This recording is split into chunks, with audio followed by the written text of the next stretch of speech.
ఈ నడుమ సెంటర్ మంత్రి బండి సంజయ్ అన్న మాంచి ఫైర్ మీద ఉన్నాడులా. మొన్నట్లా మాట్లాడుకుంటే అభివృద్ధి కోసానికి అందరినీ కలుపుకొని పోతా అన్నాడు. మళ్ళీ తెల్లారే ఇందిరమ్మ పేరు పెట్టుకుంటామంటే సెంటర్ నుంచి ఇండ్లు ఇయ్యం, రేషన్ కూడా ఇయ్యమని ఖరాఖండిగా చెప్పిండు కదా. ఇగియాల ఇంకేమన్నాడో ఇనుండ్రి మీరే.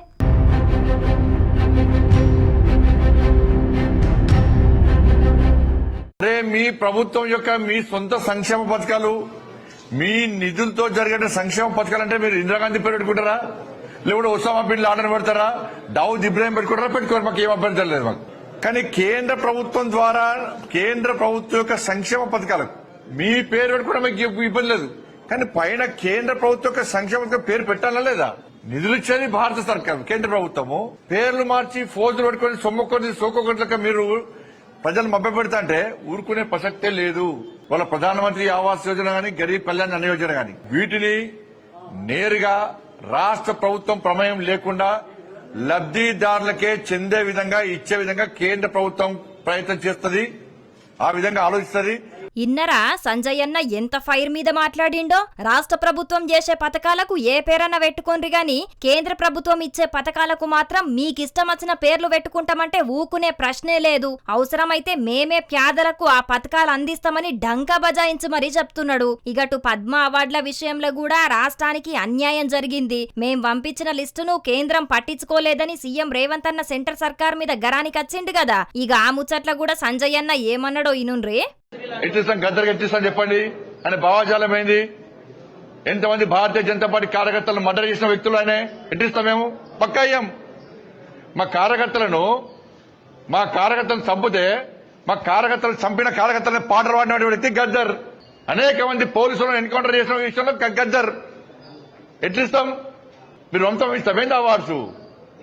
భయపడే ప్రసక్తి లేదు, వెనుకపోయే ప్రసక్తి లేదు. వందల మంది భారతీయ జనతా పార్టీ కార్యకర్తలు నమ్మిన సిద్ధాంతం కోసం భారత్ మాతా కీ జై అని చెప్పి ఆందోళన చేస్తుంటే నక్సల్స్ భావజాలం గద్దర్ మా కార్యకర్తలు హత్య చేయించిండు. ఎన్ఐఏ ఎంక్వైరీ చేసింది గద్దర్ గారి మీద. అనేక మంది పోలీసులను ఎన్కౌంటర్ పేరుతో మర్డర్ చేసిండు. అటువంటి వ్యక్తిని ఏ విధంగా పంపుతారు ఇవాళ? సంజయ్ అన్న ఇట్లా మాట్లాడే వరకు కాంగ్రెస్ బీఆర్ఎస్ పార్టీల లీడర్లు మస్తు కోపానికి అత్తున్నారు. ఎంపీ చామల కిరణ్ కుమార్ అన్న మాట్లాడుకుంటా, మీరు గద్దర్ గారి గురించి, గద్దర్ గారి భావాజాలం గురించి మాట్లాడుతారు. అది వింటేనే హాస్యాస్పదంగా ఉంది. మీరు ఒక కేబినెట్ మినిస్టరా, కార్పొరేటరా? మీరు ఎందుకంటే మీరు అధికారంలో ఉంటే బీజేపీ భావాజాలం ఉన్న వాళ్లకు, రైట్ వింగ్ భావాజాలం ఉన్న వాళ్లకే మేము పద్మ అవార్డులు ఇస్తామని చెప్పినట్టుగా ఉంది. మీరు రాష్ట్రపతిని, ప్రధాని చిన్నతనం చేసినట్టుగా ఉంది మీ మాటలు. ఎందుకంటే ఈ దేశంలో మీరు ఈ రోజు డాక్టర్ బాబాసాహెబ్ అంబేద్కర్ గారు కూడా ఒక భావాజాలం కోసం పనిచేసిన వారే, ఒక అట్టడుగు వర్గాల కోసం పనిచేసిన వారే. ఈ రోజు గద్దర్ గారు కూడా గతంలో ఉద్యమం చేసిన వారు, వెనుకబడ్డ వర్గాల కోసం పోరాటం చేసి పాటలు రాసిరు. మధ్యన మీరు పరేడ్ గ్రౌండ్ లో పెడితే మీ నరేంద్ర మోడీ గారి దగ్గర కూడా వచ్చిన విషయాన్ని మీరు మర్చిపోయినట్టు. గిదేం పద్ధతి అంటే మీకు సంబంధించి పాటలు వాడినోళ్ళకే ఇస్తారా అని గరానికి వచ్చిండు. అట్లనే గద్దర్ జీవిడిచినప్పుడు ప్రధాని మోడీ సారు వాళ్ళ ఇంటోళ్లకు రాసిన ఉత్తరాన్ని చదువుకోమని సోషల్ మీడియాలో పెడుతున్నారు. ఇగటు మాజీ ఎమ్మెల్యే క్రాంతి కూడా ఫైర్ అయిండు. తెలుసుకోవాలి గద్దర్ చరిత్ర. వాడు మొన్న వచ్చినాడు, కౌన్సిలర్ కూడా గెలలేడు. వాడు కౌన్సిలర్ గెలవకుండా ఎంపీ గెలిచి మంత్రి అయినోడు, కేంద్ర హోంశాఖ మంత్రి అయినోడు. అంతకుముందు సోయి లేకుండా మాట్లాడితే సమాజం, తెలంగాణ సమాజం సహించదు. బండి సంజయ్ మాటల్ని వెంటనే వెనక్కి తీసుకోవాలి. తెలంగాణ కోసం సర్వస్వం త్యాగం చేసిన గద్దర్ మీద చిల్లర మాటలు మాట్లాడు కరెక్ట్ కాదని అన్నాడు. మొత్తానికైతే ఇప్పుడు గద్దర్ గురించి బండి సంజయ్ అన్న మాట్లాడిన మాటలు పెద్ద రచనే అవుతున్నాయి. పోన్రి.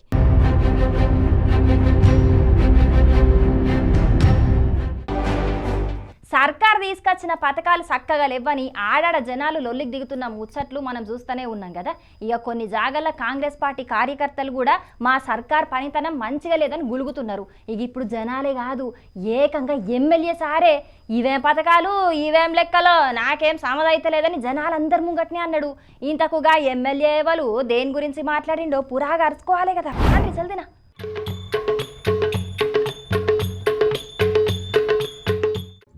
కొత్త రూల్ పెట్టింది, ఇది ఎక్కడికి వెళ్ళి వచ్చిందో తెలియదు నాకు ఆ రూల్. ఏమని ఉపాధి హామీ పథకంలో భాగంగా పోయిన సంవత్సరం అంటే ఇయర్ అంటే ఎప్పటి నుంచి ఎప్పుడు తీసుకున్నారు? ఫైనాన్షియల్ ఇయరా, అకాడమిక్ ఇయర్ 2023 ఏప్రిల్ 1వ తారీఖు నుంచి 2024 మార్చి 31వ తారీఖు లోపల ఆ 365 రోజుల్లో 20 రోజులు ఉపాధి హామీకి ఎవరైతే పోతారో వాళ్ళే అర్హులని పెట్టింది. మరి లెక్క ఏ లెక్కన పెట్టినా నాకు అర్థమైతలేదు. ఏందే రాజగోపాలన్న, సీనియర్ ఎమ్మెల్యేవు, అన్ని తెలిసినోన్వి నువ్వే ఏ లెక్కన ఆ పథకం పెట్టిరో తెలియదంటే కామన్ పబ్లిక్ కు ఏం తెలుస్తుంది చెప్పు అని చాలా మంది అక్కడున్నోళ్ళు అనుకునే లోపట్నే అక్కడున్న అధికారులను ఏమడుగుతున్నారో ఇనుండ్రి. 20 రోజులే పని చేయగలుగుతారు, 19 రోజులు పని చేసిన రారా ఎందుకు రారు? ఏం ఉన్నది వాళ్ళకి గుండె భూమి లేదు, పని చేయలే, అప్పుడు దవాఖాన ఉంది, హాస్పిటల్ పని చేయలే, లేకపోతే ఆ సంవత్సరం ఎక్కడికో పోయింది, ఎక్కడో బతకనిక పోయింది, వచ్చి మన ఊళ్ళోకి వచ్చింది, నీకు నీకు ఇయ్యమంటే ఒకటి రాదు అనే జీవితాంతం వాళ్ళకి రాదా రైతు భరోసా? అది తప్పు. బరాబర్ అడిగినవన్నా, చాలా మందికి గివే డౌట్లుండే. నువ్వు ఆ అనుమానాలన్నిటిని తీర్చినట్టే అడిగినవు. మీదికెంచి ఆ పద్ధతి తప్పు అని కూడా చెప్పినవు. అయినా కూడా ఆ పథకానికి గవే నిబంధనలు పెడితే చాలా మంది నష్టపోతారు కదా. మరి ఇన్ని తెలిసినోళ్ళు జనాలు తిట్టుకుంటారని కూడా తెలిసి అవే రూల్స్ తోనే అమలు చేస్తున్నారంటే మిమ్ములను ఏమనుడో ఏందో పోన్రి. ఇక రుణమాఫీ ముచ్చట్లు ఏమన్నాడో ఇనుండ్రి. అదే రుణమాఫీ కాలేదు మాత్రం నాకు రుణమాఫీ కాలే, కేసీఆర్ బాగుండే, రైతు బంద్ వేయలేదు, నాకు రుణమాఫీ కాలేదు. వచ్చిన వాళ్ళు మాత్రం 2 లక్షలు లోపడేసుకున్నారు, జేబులు వేసుకున్నారు. కానీ ఒక్కరు కూడా కాంగ్రెస్ పార్టీ నాకు 2 లక్షలు ఇచ్చిరని అంటలేదు. 2 లక్షల రూపాయలు రుణమాఫీ వచ్చిన వాళ్ళు మాత్రం ఒక్కరైనా నాకు 2 లక్షలు వచ్చాయని ఒక్కరు కూడా తెచ్చుకుంటలేదు. చూసిండ్రా, జనాలేమనుకుంటున్నారో కూడా కుల్లంకుల్లా దాసుకోకుండా బయట పెట్టిండు. రుణమాఫీ గానోళ్ళు కేసీఆర్ పాలననే మంచిగున్నది అని అంటున్నారట. ఇక రుణమాఫీ అయినోళ్ళు మాత్రం అయిందని చెప్తలేరని అంటున్నాడు. అంతే కదా మరి, జనాలు ఎవ్వలైనా వాళ్లకు సర్కార్ పథకాలతోని పాయిదా కాకుంటేనే అడుగుతారు. పాయిదా అయినాక మళ్ళా వెనకకు తిరిగి ఎందుకు చూస్తారు చెప్పుండ్రి. మరి ఇక సీఎం రేవంత్ అన్న, మీరు తీసుకొచ్చిన పథకాలు మీ ఎమ్మెల్యేలు లీడర్లకే నచ్చుతలేవు, ఇక కామన్ పబ్లిక్ కు నచ్చుతాయి. కాబట్టి ఇప్పటికైనా అందరు అభిప్రాయాలు తీసుకొని పథకాలు తయారు చేయుండ్రి. అంతేగాని అధికారుల మాటలే పట్టుకొని ముందుకు పోతిరంటే జనాల దగ్గర తిట్లు తినే పరిస్థితి వస్తది. కాబట్టి చూసుకోండి మరి.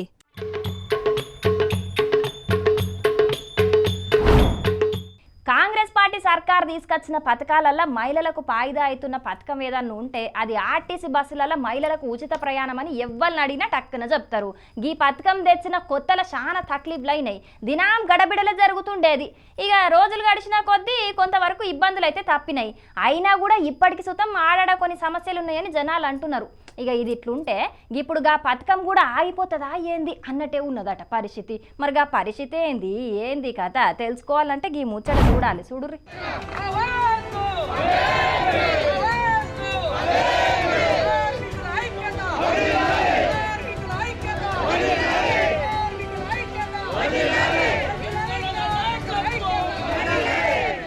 ఆర్టీసీని ప్రభుత్వంలో విలీనం చేస్తామని పోయిన సర్కారే చెప్పింది గాని ఆ పని మొత్తం పూర్తి కాలేదు. గందుకే ఆర్టీసీని ప్రభుత్వంలో విలీనం చెయ్యాలే, 2 PRCలు ఇయ్యాలే, కార్మికుల తక్లీఫ్లు తీర్వాలనే డిమాండ్లతోని ఆర్టీసీ జేఏసీ నాయకులు సమ్మె నోటీస్ ఇచ్చిండ్రు. మరి వాళ్ళ డిమాండ్లు మొత్తం ఏందో ఆర్టీసీ జేఏసీ లీడర్ చెప్తున్నాడు ఇనుండ్రి.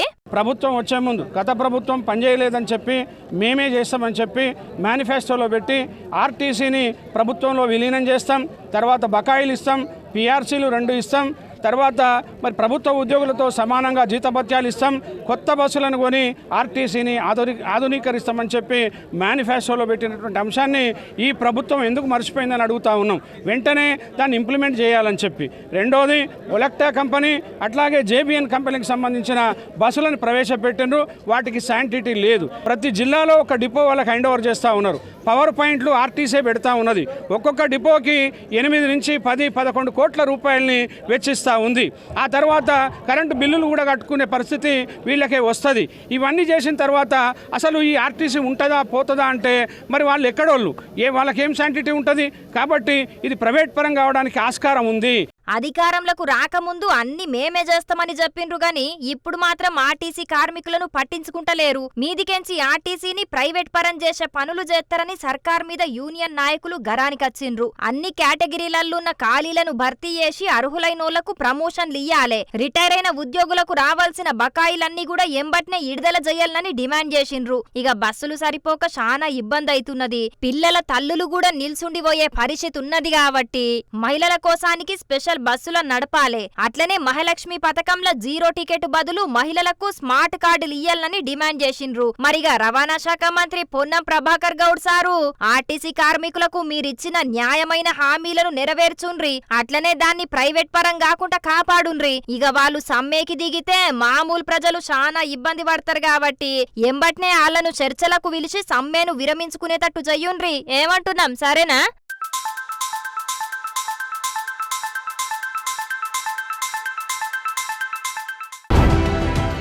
లీడర్లు మైకు ముంగటికి వచ్చిండ్రంటే చాలు మేం మస్తు అభివృద్ధి చేసినామంటే మేమే మస్తు అభివృద్ధి చేసినాం అన్నట్టే చెప్తుంటారు. ఇక వాళ్ళ మాటలు వింటే మాత్రం వాళ్ళు ఏలిన ఏరియాల అసలు తిప్పలే లేవన్నట్టు చెప్తారు. తెలివలోళ్ళు నిజమే కావచ్చు, బ్రహ్మాండంగా అభివృద్ధి చేసే ఉంటారని అనుకుంటారు కూడా. కానీ అసలు అభివృద్ధి అంటే ఏందో ఎట్లా చేయాలనో మనకే పాల్ సార్ చెప్తున్నాడు. మీరు కూడా ఒకసారి ఇని రాపోరి. ఉచిత విద్య, ఉచిత వైద్యం, నిరుద్యోగులకు ఉద్యోగాలు, చక్కని రోడ్లు, మంచి కంపెనీలు, రైతులకు కావలసిన ఎక్విప్మెంటు, అప్పులు తీర్చడం, అందరినీ కన్నీరు లేకుండా చూడడం.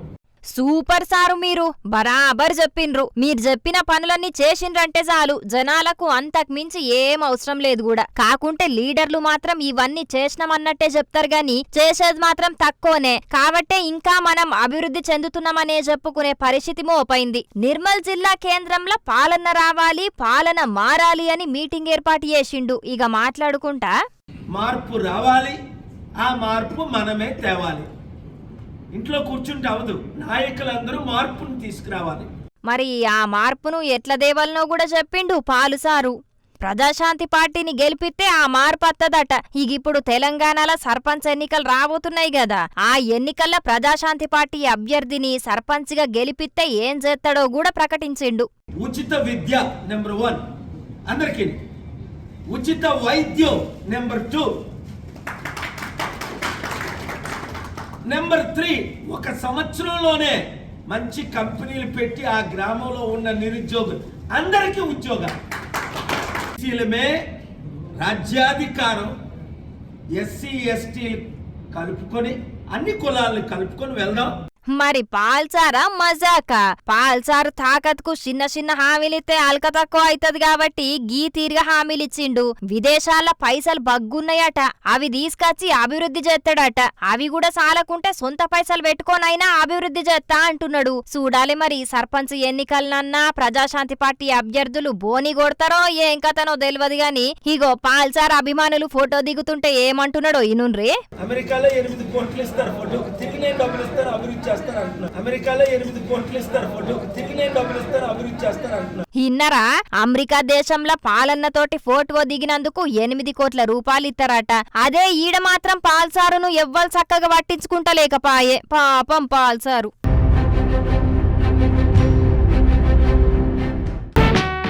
నాకు బుజ్జి కుక్క పిల్లంటే మస్తు పానముల్లా. మా ఇంటాయనకు బో పెట్టకుంటా నేను ఉంటా గాని దానికి మాత్రం బరాబర్ యాళ్ళకి తిండి పెట్టుకుంటా సంటి బిడ్డ లెక్కనే చూసుకుంటా. ఇక నేనే కాదు నా లెక్కనే చాలా మంది చూసుకుంటారు అనుకోరా అదుర్రి, అది వేరే విషయము. కాకుంటే గిడోగా అన్న దానికోసానికి కార్యం చేసిండు కదా అంటే నాకైతే మస్తు సంబురం అనిపించిందిలా.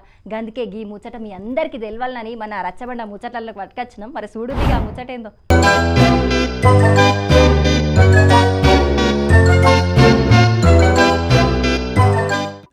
గీ వీడియో చూస్తే ముచ్చటేందో మీకు పురాగా సమజయ్యే ఉంటది. నిజామాబాద్ జిల్లా మాక్లూర్ మండలం మానిక్ బండార్లుండే నర్సాగౌడ్ అనే అన్న గీ కుక్కను సాదుకుంటున్నాడట. ఇక దానికి మొన్నట్ల 7 కూనలు పుట్టేటాళ్లకు దానికి బ్రహ్మాండంగా పురుడు చేసిండ్రు. దాన్ని దండలతోని అలంకరించి ఇంటి ముంగట బెలూన్లు గట్టి మంచిగా డెకరేషన్ ఏర్పాటు చేసి ఆ కూనల కోసానికి మెత్తటి పరుపు ఏర్పాటు చేసి చుట్టాలను దోస్తులను పిలిచి పెద్ద దావతే ఏర్పాటు చేసిండ్రట. అంతేనా అన్నా? మేము గత 4.5 సంవత్సరాల కిందట ఒక చిన్న 1.5 మంత్ కిడ్ డాగ్ని తీసుకొచ్చుకున్నాం. ఫీమేల్ డాగ్ అది. జస్ట్ ఒక 5 డేస్ బ్యాక్ అది డెలివరీ అయింది. 3 మగపిల్లలు 4 ఆడపిల్లలు జన్మనిచ్చింది. ఇక దాని పేరు లూసీ. ఇక లూసీ అంటే మాకు బాగా ఇక పంచప్రాణాలు అన్నమాట. దాని మీద ఉన్న అంటే ఆ ఎఫెక్షన్, ఆ లవ్తోని ఇవాళ పురుడు కార్యక్రమం చేస్తున్నాం. మా బంధుమిత్రులను అందరినీ పిలిచి వాళ్ళకి ఇవాళ మధ్యాహ్నం ఇక్కడ భోజనం అరేంజ్ చేసి ఈ కార్యక్రమం చేస్తున్నాం. మరి పెద్దమ్మ నువ్వేమన్నా చెప్తావా? మా పిల్లల కంటే ఎక్కువ ఇష్టం లూసి అంటే, మా పిల్లల కంటే ఎక్కువ ఇష్టం లూసి అంటే. అవ్వో పిల్లల కంటే ఎక్కువ ఇష్టం అంటున్నది కదా, దాని మీద పాయిరం మామూలుగా లేదు పోన్రి. మరి గింతగానం ఎందుకు ఇష్టమో కూడా చెప్తున్నది నుండ్రి. అన్ని ఏది తెచ్చి మన తీసుకొచ్చిస్తుంది, మళ్ళీ వాళ్ళ పప్పు వస్తే కూడా నాకంటే ముందు వెళ్తుంది గేటు దగ్గరికి. ఇన్నారా, మనుషులైతే ఏదైనా చెప్తే మర్రబడతారు, చల్ నేను చెయ్యా అని తప్పించుకుంటారు. అదే కుక్కలకు మాత్రం విశ్వాసం ఎక్కువ ఉంటది కాబట్టి చాలా మంది ఈ నడుమ కుక్కలను సుతం మనుషుల కంటే ఎక్కువ ప్రేమిస్తున్నారు. ఇక మూగజీవులకు సుతం మనుషులకు చేసినట్టే కాదు, అంతకంటే ఎక్కువనే పురుడ్లు శ్రీమంతాలు చేస్తున్నారు. మూగజీవుల మీద ప్రేమ వెరుగుడు కూడా మంచిదే పోన్రి. మరి గగ్గి లూసి దానికి పుట్టిన 7 కూనలు కూడా సల్లగుండల్నని మన రచ్చబండ ముచ్చట్ల తరపున కూడా కోరుకుంటున్నాం.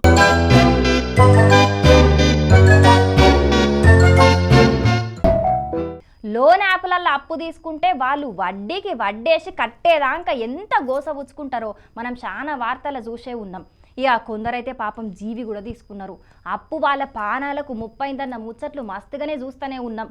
ఇప్పుడు గీ ముచ్చట ఎందుకు చెప్తున్నా అంటే, తీసుకున్న అప్పు కట్టుమని గీ బ్యాంకోళ్ళు ఏం కథ చేసిర్రో చూడు.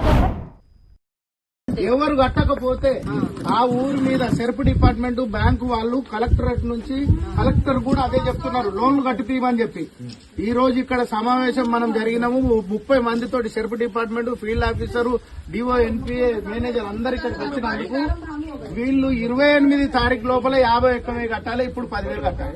ఇది ఒకవేళ కట్టకపోతే మళ్ళా సెర్ప్ డిపార్ట్మెంట్ వాళ్ళందరూ వచ్చి ఇక్కడ కూర్చుంటూ వసూలు చేయడం అవుతుంది.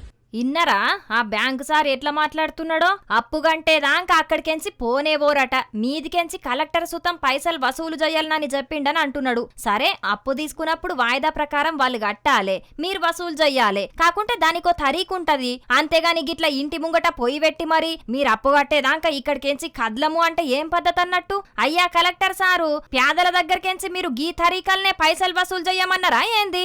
నెరీగింత అన్యాయం ఉంటదా? సరే వాళ్ళ పరిస్థితి మంచిగా లేదు కావచ్చు, జర ఎన్కో ముందో కడతారు, అంతేగాని మీ అప్పు ఎగబెట్టి వేరే దేశాలకైతే పారిపోరు కదా. వాళ్ళ ఇజ్జత్ తీసి గజ్జగట్టినట్టు ఊళ్ళే నామూసి అయ్యేటట్టు చేస్తారా ఏందో ఏమోనుల్లా. కొందరు అధికారులు మరీ అతి చేస్తుంటారు. జనగామ జిల్లా దేవురుప్పల మండలం పెదతాండల జరిగింది. ఇదే ఊళ్ళుండే గుగులోతు లక్ష్మక్క తెలంగాణ గ్రామీణ బ్యాంకుల అప్పు తీసుకున్నదట. వడ్డీతో నట్టుగా ఇప్పుడు 60,000 రూపాయలైందట.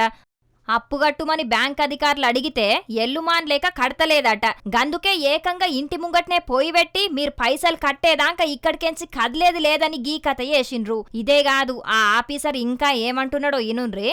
రాజన్న వాళ్ళ ఇంటికి పోతాం, నెక్స్ట్ వాళ్ళ ఇంటికాడ కూడా ఇదే పద్ధతి. మనం వాళ్ళ ఇంటికాడికి వెళ్ళి పోయే పరిస్థితే లేదు. అందరూ చూసిండ్రా వాళ్ళింటికాడ కూడా గిదే కథ చేస్తారట. మొత్తానికైతే ఏదో దండయాత్రకు బయలునట్టే అధికారులంతా మా ఊరి మీదచ్చి పడ్డరని అక్కడోళ్ళు బాధపడుతున్నారట. వెనకకెంచి ఏనుగులు పోయినా మానే గాని ముంగట్కెంచి పీనుగులు పోవద్దన్నట్టున్నది బ్యాంక్ అధికారుల ముచ్చట. ఒక్కొక్కరు 1,000 కోట్ల రూపాయలు అప్పు తీసుకొని ఎగ్గొట్టి పరాయి దేశం పారిపోయినా పట్టుకుంటలేరు గాని జర టైం ఇయ్యుండ్రి సారు, మీ పైసలు మీకు మిత్తితో నట్టుగా కడతాం అన్నా కూడా కనికరం లేకుండా ఇంటి ముంగటికచ్చి ఇజ్జత్ తీస్తున్నారని ఆ ఊరోళ్ళు గరానికి అత్తున్నారు. మరి బ్యాంక్ అధికారులు మీరు కూడా వడ్డీ వ్యాపారులు చేసినట్టే చెయ్యకుండ్రి, పంట పైసలు వచ్చినప్పుడు అదుని మీద తీసుకోండ్రి, అంతేగాని మిమ్మల్ని ఇంట్లోకెంచి బయటికెళ్ళనియ్యం, మీ తలుపులు వీక్కపోతామనే ఎన్కట్లెక్కలు చెయ్యకుండ్రి, సరేనా?